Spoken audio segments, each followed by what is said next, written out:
Roland here. Back in 1973, when Roe v. Wade was decided, the science of prenatal care and our knowledge of the fetal development were nowhere near where they are today. So 45 years ago, when our culture claimed that abortion just removed a clump of cells from a woman's body, at least we had a little bit of an excuse. As a result, we justified abortion in our mind by making ourselves believe that abortion didn't end a life, but was like many other socially acceptable medical procedures. But not anymore. Science has shown us that from the moment of conception, a unique human being comes into existence. Within about 3 weeks, there's a heartbeat. 4D ultrasound shows us the miraculous details of an unborn child living and moving in his mother's womb. As a result, the pro-choice movement, to avoid looking like flat earthers, has shifted its arguments. They no longer argue that it's not a life. Instead, their new and even more pernicious argument is that it's a life worth sacrificing. Moreover, the individuals who participate in the abortion have had to find new ways to justify their decision, no longer being able to rely on the clump of cells argument. One troubling new idea that has emerged is that abortion is okay because one would be able to choose another time in the future to parent the child that she is aborting today. A new documentary called The Abortion Divide from PBS Frontline features a woman making this argument, and it's eerily similar to the one that I discussed in a live chat a few years ago. In that live chat, I analyzed a letter that was published in a cosmopolitan magazine.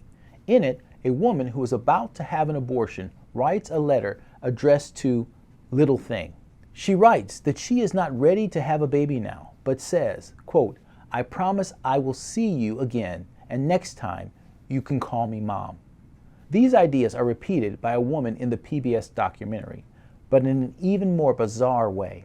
She says, and I quote, "What I hope I feel is a sense of peace, not only with myself and the decision I've made, but also a sense of peace with these two beings that I've chosen not to bring into the world. Thank you for choosing me. And I'm honored to be given this gift of life, and also I can't do it right now." There are a few things in this statement worth exploring. First, it's interesting that she says she hopes to feel a sense of peace. Why would there be any doubt in her mind about whether or not she's going to feel peace about what our culture has told us is a morally neutral consumer decision? Moreover, it can be easy as a pro-life person to feel anger towards this woman. But as a pro-abundant life person, I see her uncertainty and her desire to feel peace as a cry for help that often goes unanswered by our culture.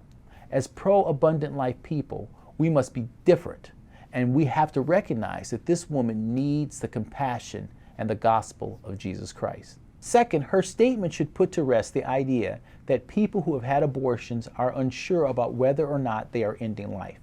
Not only does she recognize that she is ending life, but she even attributes volitional choice and consciousness to her unborn children by stating that they chose her. She also recognizes that there is some gift giver out there who she says has given her the gift of life. But she also chooses to reject this gift because she believes her unborn children are lives worth sacrificing. As a movement, we must ask ourselves how a pro-life apologetic about how life begins at conception would have changed her attitude and therefore her decision. She already knows and accepts the argument. Moreover, as a movement, we have to ask ourselves how any changes in the legal system would have had an impact on her attitudes and her decision-making process. Pro-life apologetics and pro-life legislative advocacy are important and must be done, but they are not the solution. They are only part of the solution.